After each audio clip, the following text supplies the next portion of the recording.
Việt Nguyễn mến chào cô chú cùng anh chị em. Mướp xào trứng, mướp sốt trứng. Hôm nay mình chia sẻ cách xào mướp mà những cái miếng mướp nó vẫn còn tươi xanh, không có bị xuống màu hay là thâm đen. Mẹo xào mướp vẫn còn tươi xanh, không cho trực tiếp vô nồi.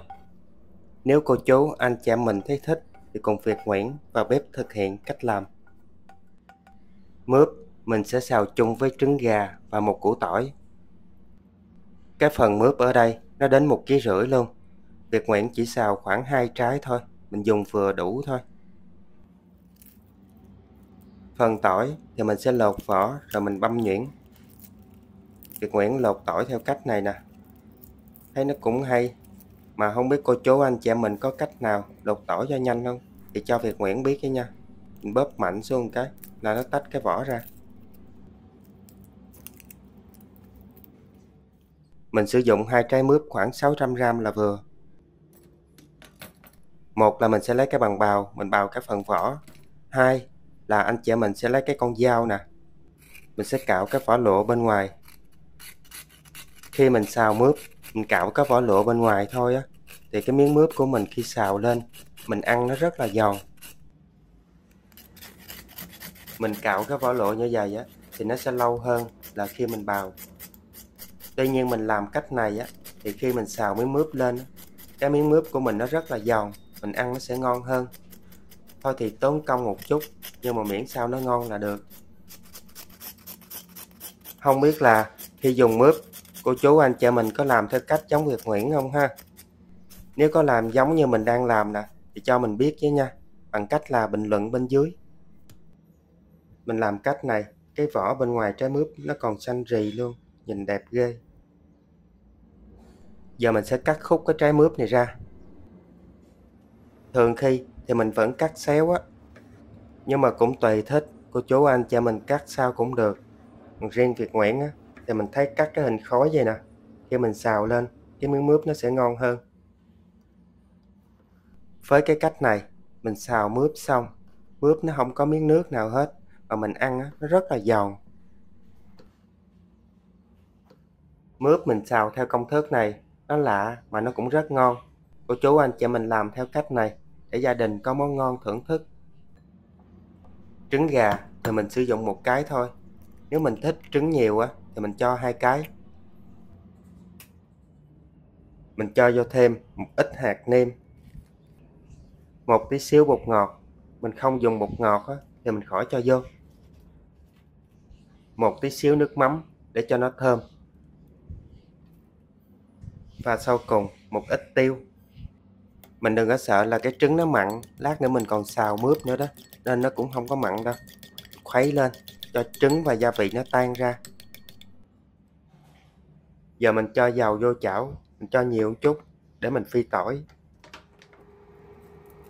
Dầu nó nóng rồi, mình cho tỏi vô mình phi. Mình sẽ phi cái phần tỏi này cho nó vàng luôn. Anh chị em mình xem video đừng có tua qua cái khúc Việt Nguyễn xào mướp nha, để cái miếng mướp của mình khi xào nó không có ra nước, nó không có bị đen, mà nó vẫn xanh ngon. Tỏi mình phi mình thấy nó vàng rồi, bây giờ mình sẽ vớt cái phần tỏi này ra. Mình đừng có để nó vàng quá nha, vàng quá lát nó dễ bị đắng lắm. Mình thấy nó vàng vậy là vừa rồi, mình lấy ra. Chút xíu nữa nó còn vàng hơn nữa.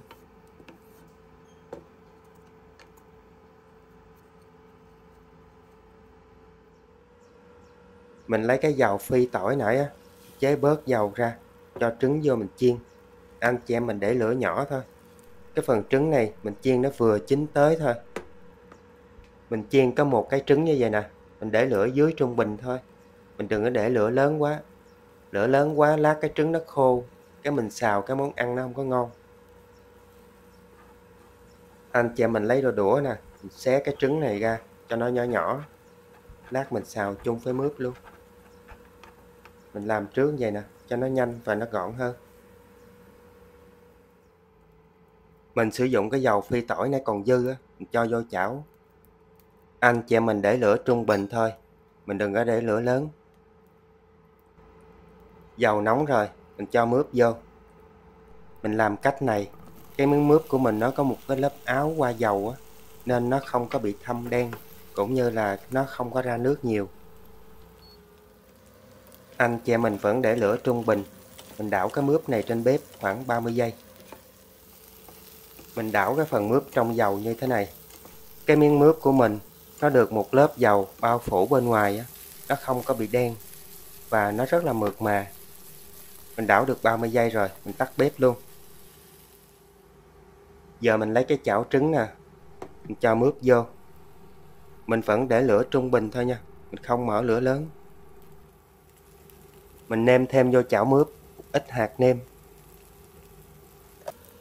Nếu anh chị em mình thích đậm đà hơn á, thì mình có thể cho thêm miếng nước mắm. Nhưng mà nãy nước mắm mình cho vô trứng rồi, nên mình cũng không cho thêm nữa. Khi mình cho mướp vô chảo rồi, anh chị em mình để lửa trung bình. Mình đảo trên bếp khoảng 1 phút nữa thôi. Khi nào mình thấy cái miếng mướp nó trong lại á, thì mình sẽ tắt bếp. Nhưng mà mình đừng có để nó chín quá nha. Chín quá lát nó mềm, nó không có ngon. Mướp mình xào theo cách này, nó rất là ngon. Cái miếng mướp nó không có ra nước, nên khi mình ăn á, nó rất là ngọt. Việt Nguyễn lấy cái độ ngọt tự nhiên từ mướp, nên mình không có cho đường. Mình xào mà mình thấy cái miếng mướp nó trong rồi, mình nêm hành tiêu vô. Đảo sơ qua để cái hành nó chín luôn. Anh chị em mình thấy ở trong cái chảo mướp nè, không có miếng nước nào luôn.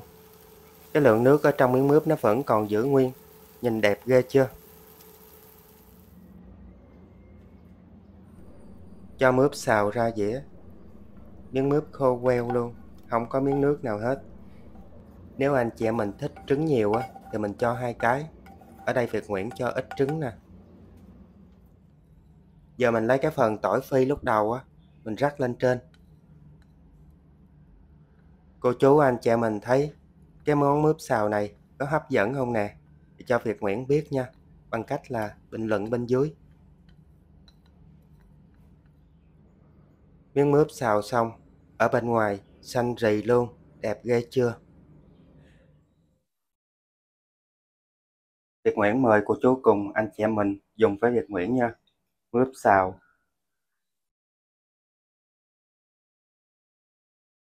Miếng mướp nè, màu xanh, đẹp ghê chưa?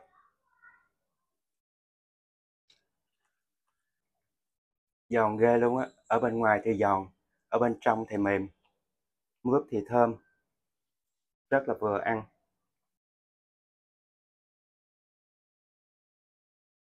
Ăn thêm miếng tỏi với trứng nha.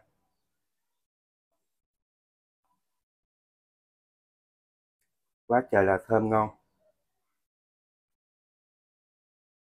Mướp xào theo cách này rất là hấp dẫn.